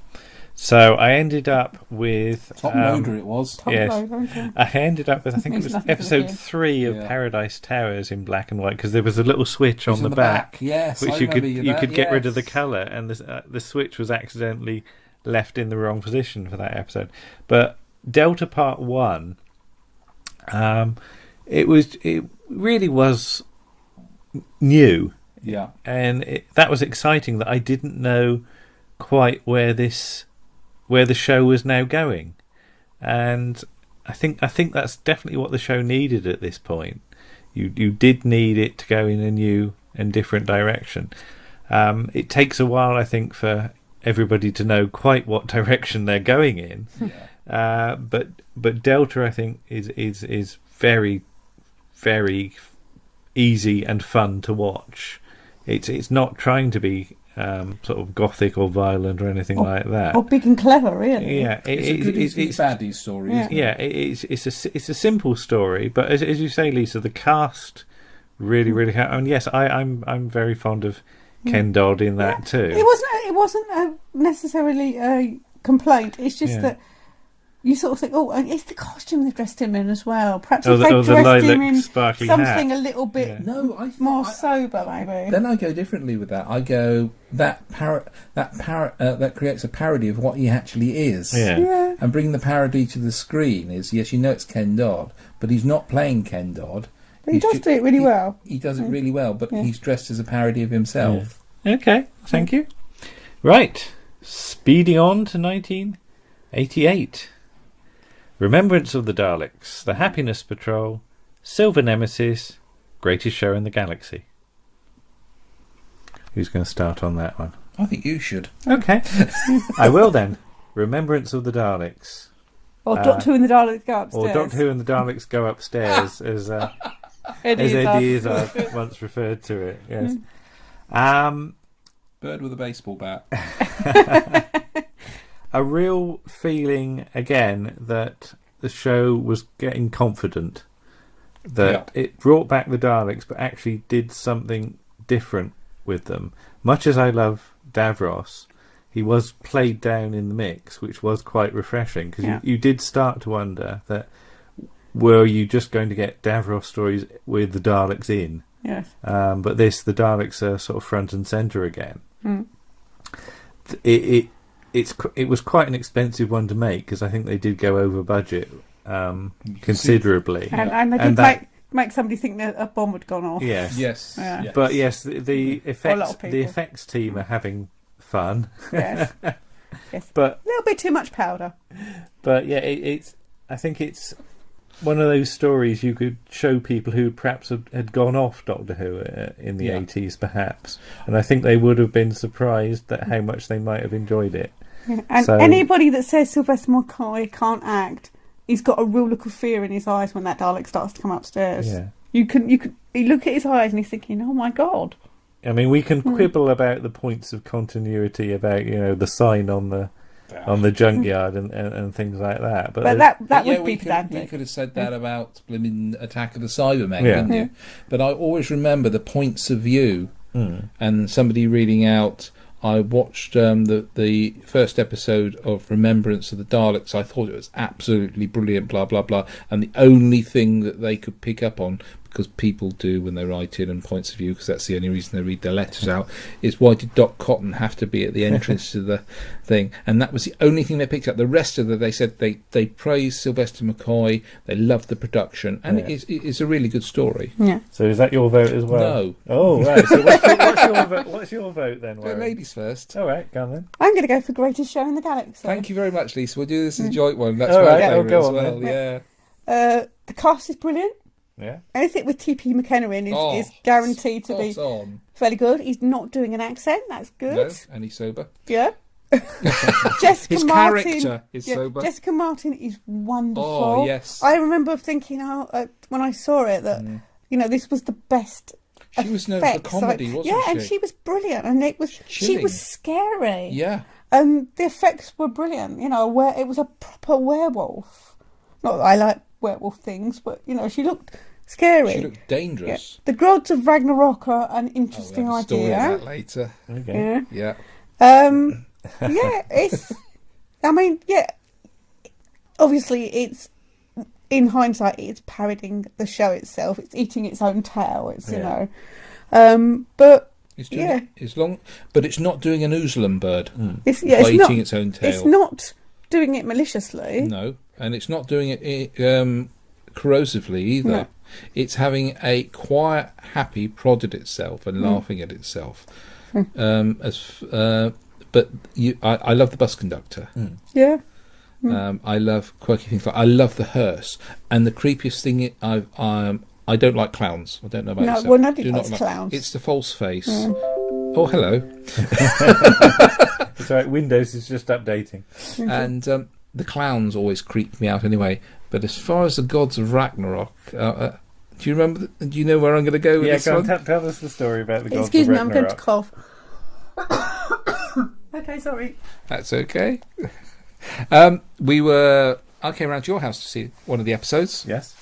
And it was the bit where Sylvester's talking to the gods, and the gods are all in darkness. And you said, and after a while you got, shall we just have a look at what's behind there? And you turned the brightness up on your TV screen, and we saw the Gods of Ragnarok before they. And he said, "Oh, blimey, how many other viewers are turning the brightness up on this?" and turned it back down again. Just one note, you said about viewing figures earlier. 6.6 million for episode 4 of Greatest Show in the Galaxy, which is the highest viewing figures, I think, since Revelation of the Daleks, which finished at 7.7. So there's no argument from the BBC. And there was a feeling, I think, in 88 that the show was starting to get popular It was again. turning. I It was think, the wheel was turning again. Any long-term running program's going to have peaks and troughs, isn't it? Yes, and audiences grow up, new audience and new generations come along. And it's interesting when I talk to people who are Doctor Who fans who are much younger than we are, and somebody says, I ask them, okay, which Doctor did you grow up? Oh, my favourite Doctor is Sylvester McCoy. Yeah. He's very popular. Yeah, and it's like Colin. Colin is very popular as well, and I think that gets forgotten about as well. Okay, that's interesting. Right, final season. Can you see it? There's I big can see it. slot I know on there's a thing big on it. Windows thing in the way, but Battlefield, Ghostlight, Curse of Fenric, Survival. I think this is a very strong season. It is a personally. very strong season. If we'd have had a following season coming after this one, we will be at the top of the mountain. Yeah, we'll be going back down the other side after We will this. be the Julie Andrews on the top, dressed as a nun running around singing. Yeah. Well, anyone That was random, wasn't It it? was a bit random. Anyone going to go first? I will. Yeah. Okay. Easy one for me. Ghostlight. Love the atmosphere of part one again.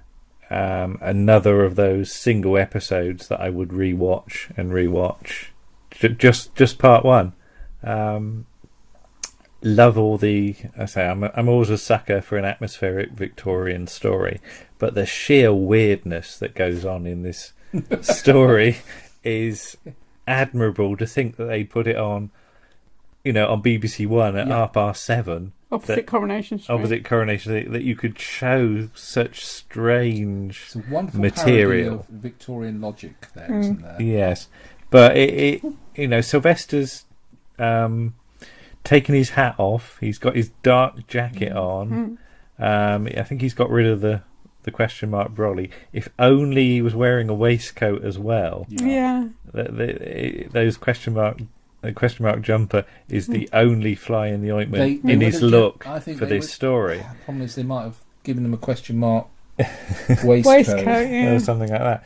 But yeah, it really is a tribute to the atmosphere I felt in the show, sort of growing up during this early Tom Baker stuff, and the thought that kids were seeing something that was, again, they've as you said before, Warren, they've turned the lights down, and even the music score, Mark Ayres' music is dark. playing a huge part in this story.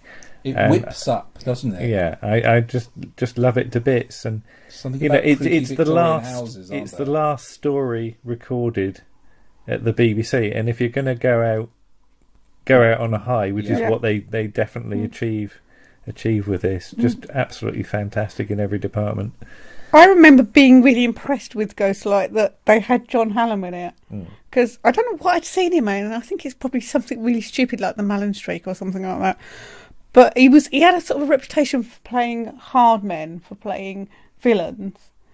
And then he comes in and he's playing this really fey character, really sort of offbeat, weird character. So that's my strong memory of seeing Ghostlight for the first time round.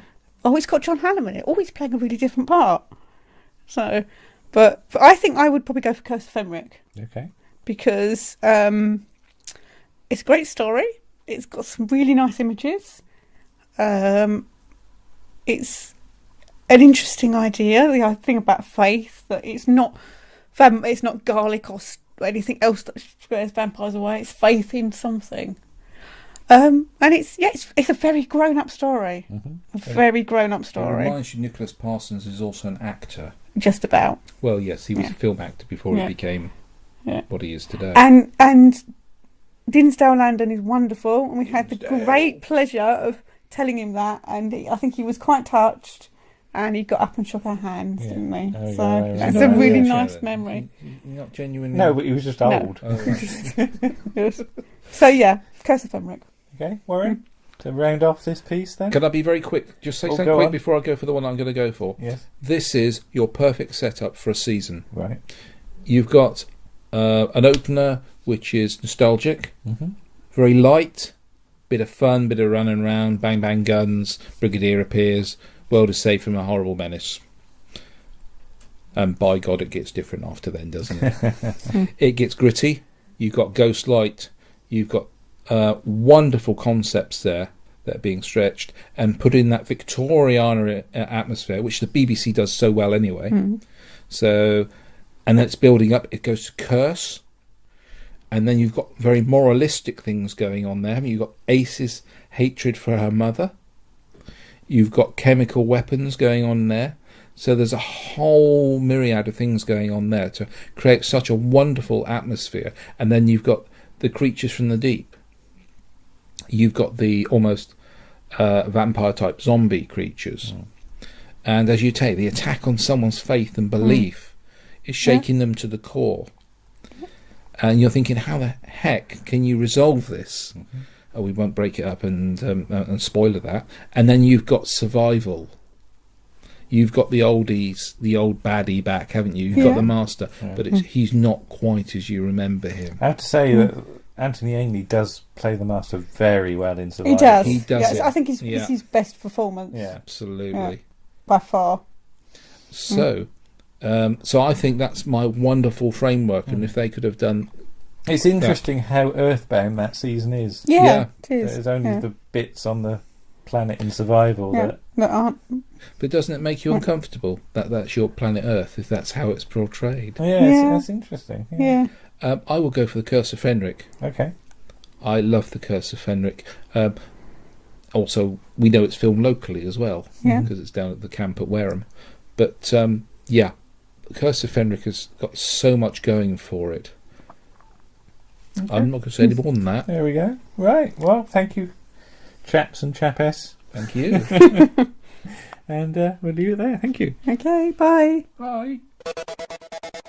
And now we present our tribute to Dudley Simpson, that most prolific of musicians on television. Somebody that worked on so much. Yes. Apart from Doctor Who. Yes, lots of things. And you may have noticed throughout this issue that we've been using Dudley Simpson music to link everything together. Yes. And I don't think we could have made a better choice, really. No, I don't think we could. So here we are, Dudley Simpson.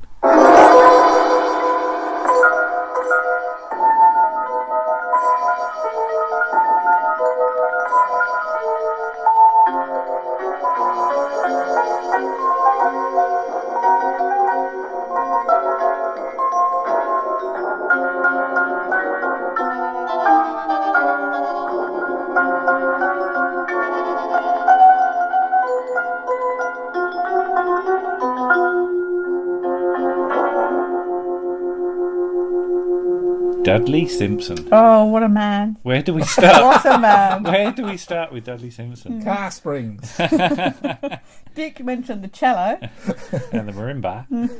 But Sorry for the really bad Australian accent, by the way. we only saw Dudley once, Yes. wasn't it? It was the Yes. Panopticon convention in Manchester. Yes, he got a sitting ovation. Yes.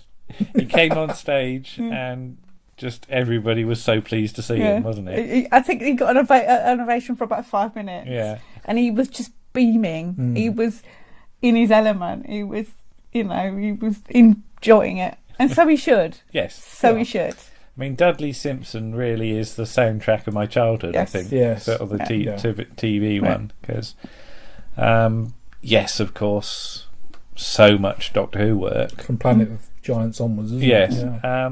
All the way up to Horns of Nymon. So, Yes. that's 60s up to 1980. Yeah. And there's so much else as well. Yeah. There's Tomorrow People. Tomorrow People, Target. just that fantastic theme tune for the Tomorrow People. Yeah. The brothers. Yeah, Blake Seven. Yeah. Yeah, and we even came across some Shakespeare stuff. Yeah, which you could tell. You can really tell it's Dudley Simpson stuff because it's got similar motifs Yeah, to some of his Doctor Who stuff. yeah. But yeah, the man was a genius. And he just did so much, and it's such a shame that there's So little of it there's so released. little of it Yeah. that you can actually listen to clean now. Yeah. I mean, yes, the recent, fairly recent CD releases have got some bits and pieces that I'd not heard before, like Frontier and Space. The thing And that was lovely. The thing that does bug me about some of the naysayers, shall we say, is they say it's all the same. It's not. It's not. Boy, No. oh boy, it is not. No, there are similar bits. There's similar bits, and Well, everyone has to have their But own yeah, style, doesn't absolutely, they? he has a definite style. Yes. Yeah. And I think during the Pertwee era, it comes to its fore, doesn't it? Mm-hmm. We were talking about the master theme. Yeah. Wow, everything builds up in a crescendo, doesn't it? I mean, that actually, is on a single release, isn't it? Yeah. 'Cause And you've I can now hear it in my head. Yeah, because you've got the Keller Yeah. Machine theme, Yes. which turns into the master theme Yeah. on that disc. I think it's the Worlds of Doctor Who. I think it's called, or something like that.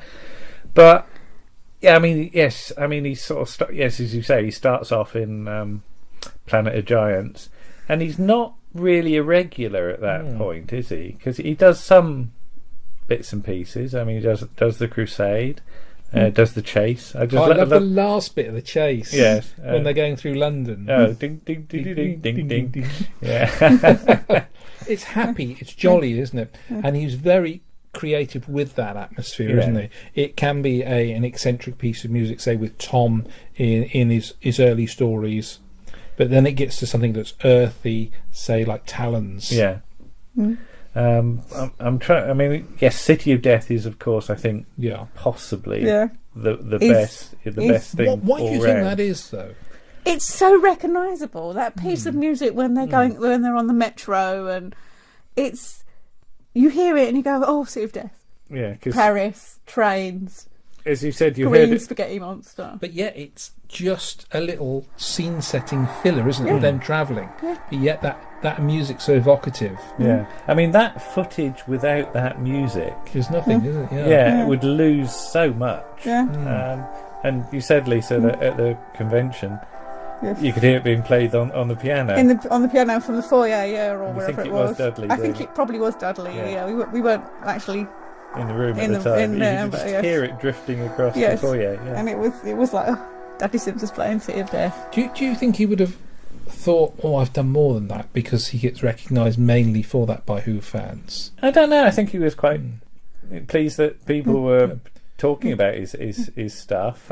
Because when they did the classical clip from the Doctor Who proms, Yeah. a huge cheer goes And up. I think he got a standing ovation, and he was in the Albert Hall, and he was absolutely again delighted. Yeah. Well, I'm quite in right. the Albert Hall. Yeah. They're playing their music. I'm getting standing ovation. It doesn't get much better than this. It was like Christopher Lee once introduced Michael Ripper.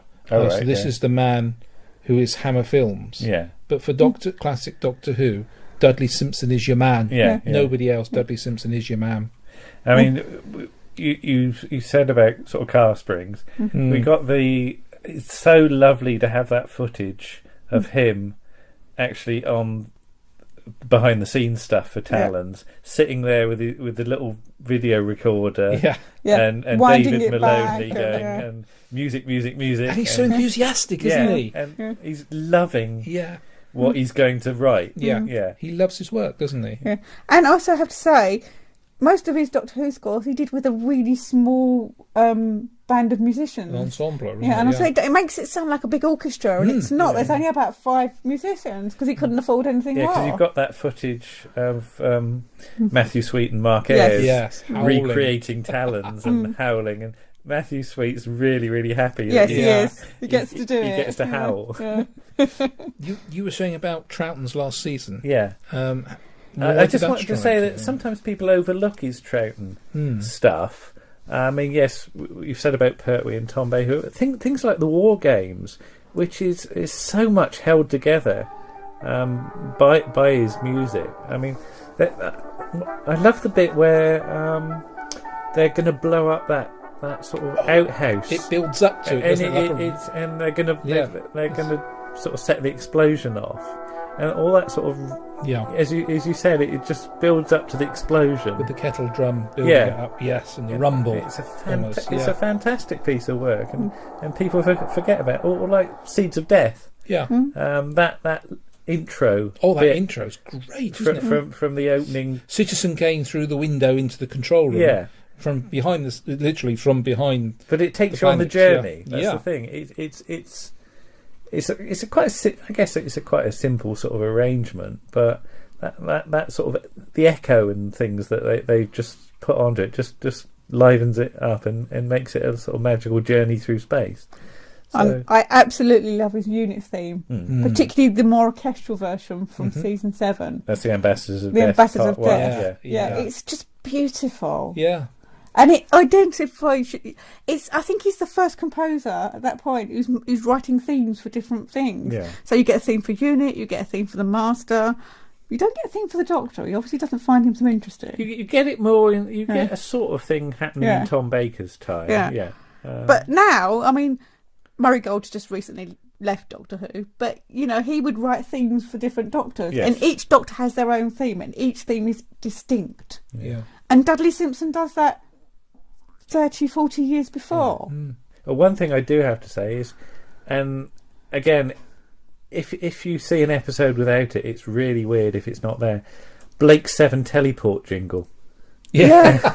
Yes. It's You've got the bum bum bum bum bum bum. Yeah. Da, da, da, da, da, da, or something like that. Yeah, it doesn't each work. one's subtly different. Yeah. Can I just try something? Yeah. Go on. Think of your favourite Dudley music quickly in your head. Yeah. We're all smiling. Yeah. As soon as you said the word, let's talk about Dudley Simpson, we all grinned because we all thought of music in our head. Yeah. It's beautiful. And He is, that's he's the just- effect he has. He he's- makes yeah. you smile. It's lovely, and it's yes. Thank you, Dudley. Yeah, absolutely. Thank you for the music, as the song goes. Oh, very good. Yes.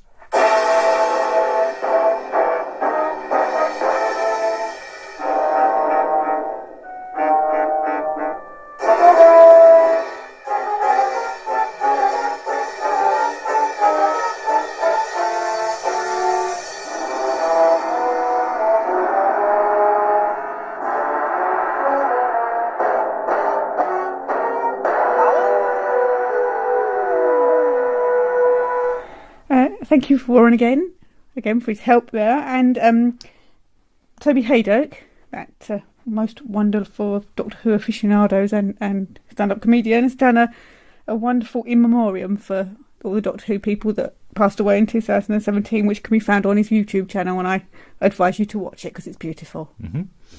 Now, finally, a little experiment. You were at work, Yes. and Warren came round, Yes. and I said to Warren, how about doing a blind reaction to something? And he said, all right.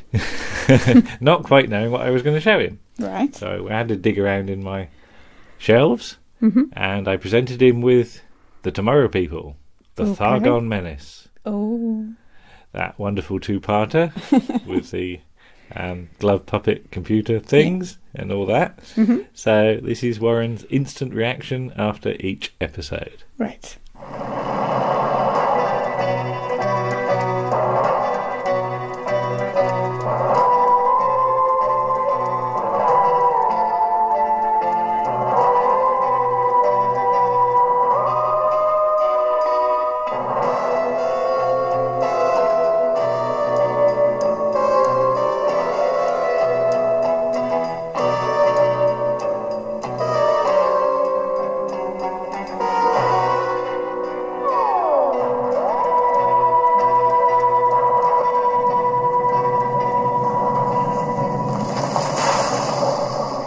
Warren, The Thargon Menace, Episode 1. I'm waiting for the menace to turn up. What did you make of that? I haven't watched the Tomorrow People since it was probably first broadcast. I think the Blue and the Green's about the only one I've seen recently, and a few clips from Hitler. Right, okay. Yeah. I think entertaining is certainly the word here. Yeah, and we're not talking plotline here either, have we? Now then, Where do we start where with that one? where do we start with this? It's quite mind-blowing, really. Yeah, You have to take yourself away from well, today's let's do standards. this in stages. Okay. First of all, production-wise, not the hugest of sets. No, if you got more than 3 on a set, it was crowded. Yeah, Yeah. but you've got a couple of spaceship sets. The Yeah. jungle set Jungle set, you've got the Tomorrow People's And- HQ, and General Papa Min's office, stroke bathroom, because it's about the size of a bathroom. which has got some nice telephones in it. You said, Oh, they're all the British telephones, Yeah. yes. I'm sure, as I said to you, I think it's Invasion of the Doorman, because they look as though they're dressed like embassy doormen. But what we've got here is this spaceship lands on this sort of tropical island, basically. No. It crashes into a volcano. Or it crashes into a rift, doesn't it? It's created. Yes. But because you're having to do this jungle sort of set... Cuts of phlegm. You've got all the stuff shot on video, and then these brilliant cuts to film of varying quality. Which are either overexposed, aren't they? Or just bear no resemblance to the environment. You've got like the monkey and the lizard and things like fantastic. that. And it does remind me of, there's the Monty Python sketch, Gentlemen, This Building is Surrounded by Film. Yes. But also the bits where you cut in the footage of the old ladies clapping. Of the WI, yes. And it is a bit like that. Yeah. Acting style for the aliens is unique. I think. That's the word. I took one look at them, and what was the program that popped into my head that I mentioned a moment ago? Rossum's Universal Robots. Yes. Was it? Yes. Yeah, the design of the Thargons. I mean, Andy Davidson's wonderful book about the Tomorrow People describes them as pound stretcher Cybermen, because they've got these silver sort of jumpsuity things on with these sort of chest. Well, I think they're not chess pieces. Yeah. I think Derek Guyler's about to walk on and start playing their chests. Where's me washboard? Where's me washboard, mother? Oh, and these sort of silver sort of helmet things with sort of ear. They were very things. 1930s, weren't they? But then we said that the incidental music, when you've got all the spaceships, the stock footage is fantastic. Yeah. Is quite sort of. It's several decades. It's Quatermass, isn't it? Yeah. It's Quatermass, or some melodramatic, terrible B movie type music. But we have to talk about the puppets, don't we? Because you've got the spaceships, which are called slim ships and thick ships. Thick ships. I have to be very careful how I say that. And you've got these sort of. I would like to have known the brief to the designer. We'd like a puppet robot which controls the spaceship. It's not a bad idea in itself. It's a very good idea. You've got something that you talk to rather than just a computer. And let's be fair. Thames didn't have the makeup of visual effects departments have for the BBC. So they've had to build two of these puppet things, which are sort of head things. Things being the right word. Which are sort of like silver foil and felt, aren't they?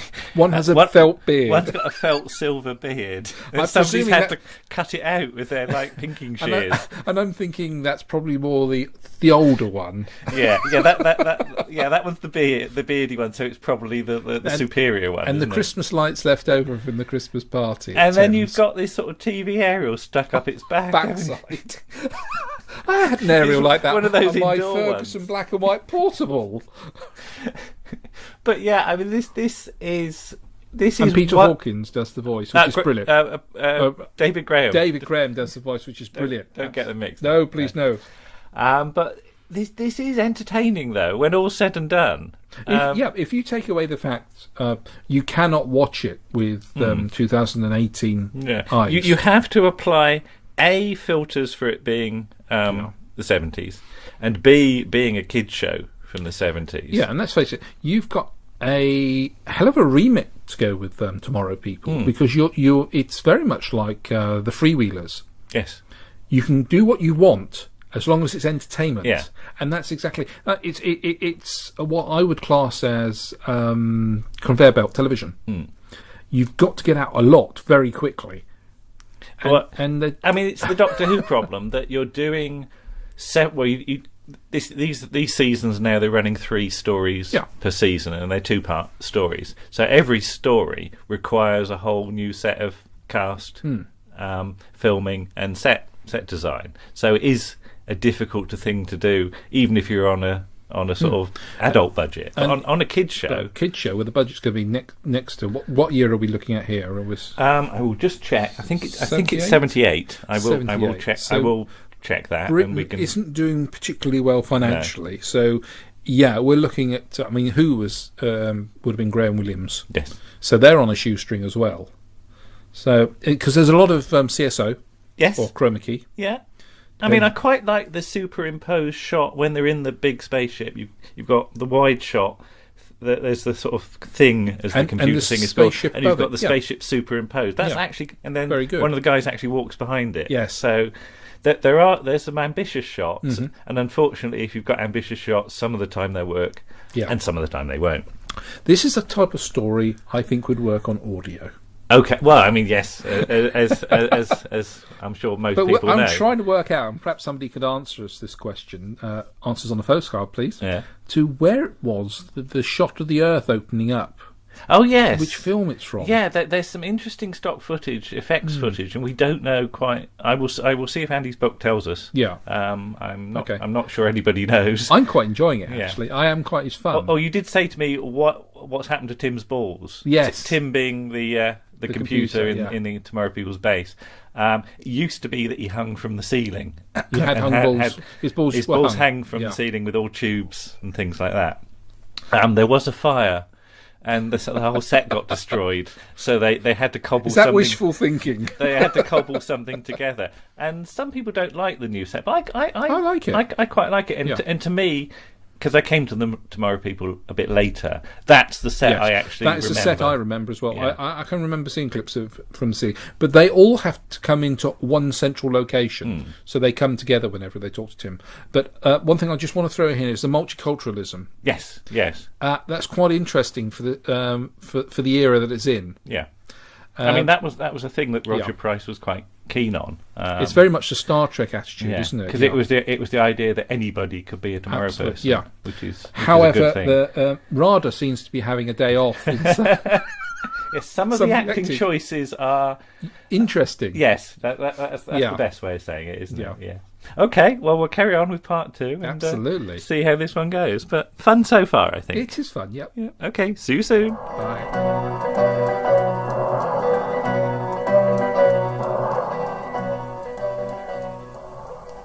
The Thargon Menace, part 2. It just got real. Yes, you were surprised, weren't you? I was. I prefer episode 2 to episode 1. Right. It's Papa Min. Olu Jacobs as Papa Yes. Min. Absolutely brilliant. Now, we said there's certain scenes where you've got the two aliens. Yeah. And you've got Papa Min in the same scene. And it's almost like there's a split screen on the acting, isn't it? Actors to the left, non-actors to the right. Yes. Yeah. But he's very good, actually. He's you can see the guest actors who are taking it seriously, and the guest actors that are acting for children, or they perceive what children want to see them acting like. Yeah. But Papa Min is a credible baddie. It's that interesting line at the end. That's the last we've seen of him. Let's hope so. Is almost as though they were setting up for a return. Yeah, you said you'd like to see him come back. I'd love to see him but return. He doesn't. It's a shame. I don't know whether he ever appeared in any audios or anything like that. But you laughed at his medals, didn't you? So what are they? VC, the VC, the Iron Cross, and the Order of Lenin. You don't think he made that up, do you?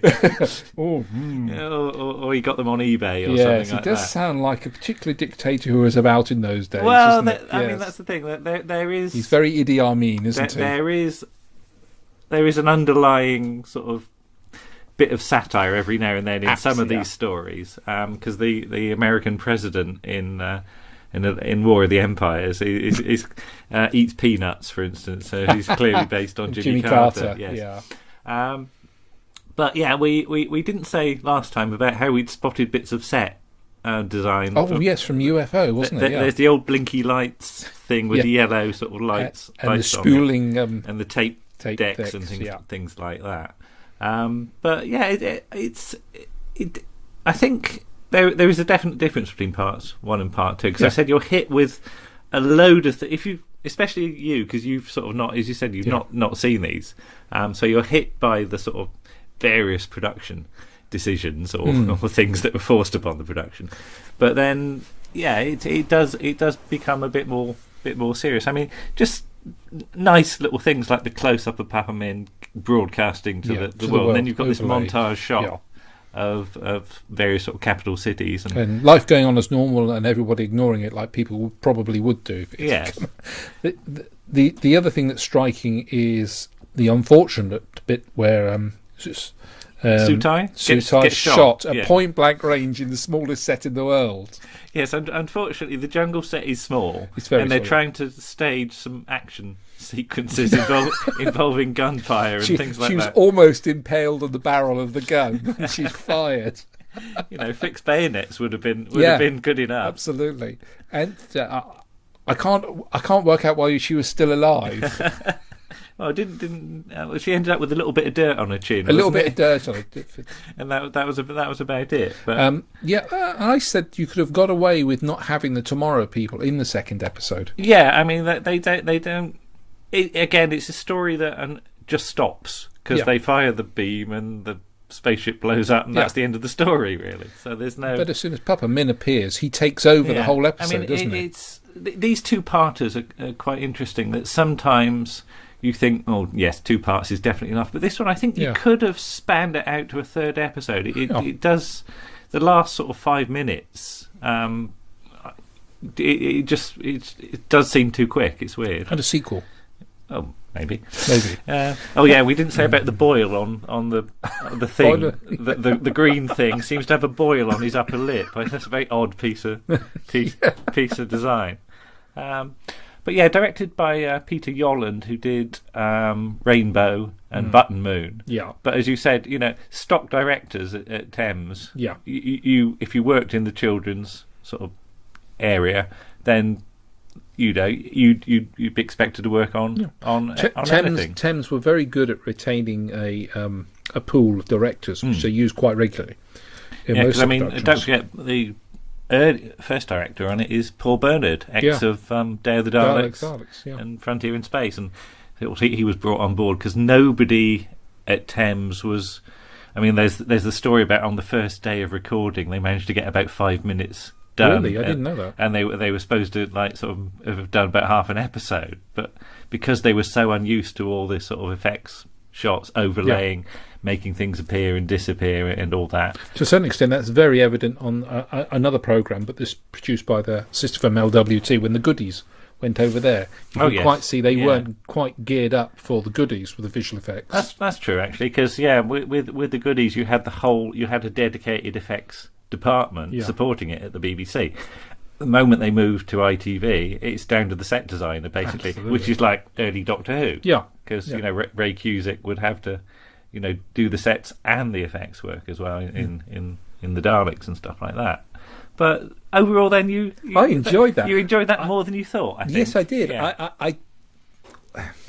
There's the annoying aspect of Thing, but however that grows on you, and he doesn't appear much in 2, but 2 is a stronger episode than 1, and I did enjoy it, and I'm glad you sprung that on me. Yeah, I just thought, no, we'll just try it on you and see what you think. I didn't want to give you any warning for this. I have the box set, and I haven't seen since transmission. No. And it's one of those box sets that stares at you in the corner going, are you ever going to watch me? And you're thinking, yeah, I've seen clips and you don't know whether you want to. But I do. I want to see some more now. Oh, good. Well, that could possibly be arranged for the future. Well, Warren, thank you for joining me. Thank you for experimenting for the Thargon with me. Menace. And yes, we'll go off and do something else now. Okay. Bye-bye. Bye-bye.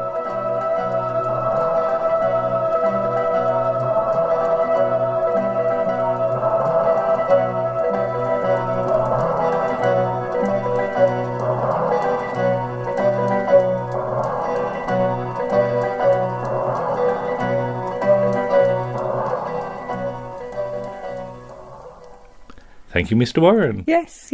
Warren's helped a lot on this episode. He actually enjoyed doing that more than he All right, thought, good. because he didn't Good. quite know what he was in store for. Wow. But I thought that was an interesting experiment. Just to, But it's not as awful as some Tomorrow People stories. I don't mind the Thargon Menace. It's all right. Yeah. But that's just about it for this issue. Finally, they say. Another 2-hour one, I'm Yes. afraid. Yes.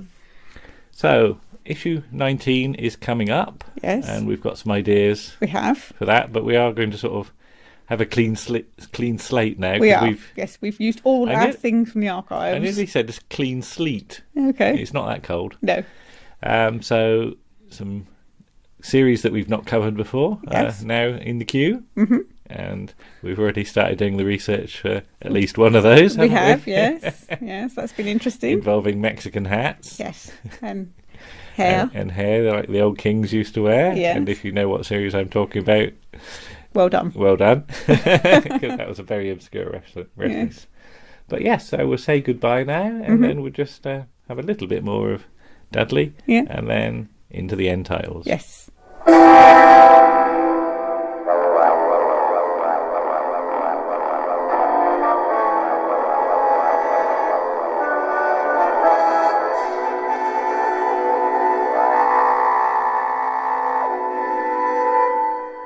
That was episode 18 of Round the Archives, starring Lisa Parker, Andrew Trowbridge and Warren Cummings, with special guest star Russell Pengelly. Thanks also to I.T. Williams for the opening continuity announcement. On the musical side, you heard Dan Tate, Dudley Simpson and Paul Chandler. The script for The Tomorrow People, The Thargon Menace, was by Roger Price. And the producer was Vic Hughes.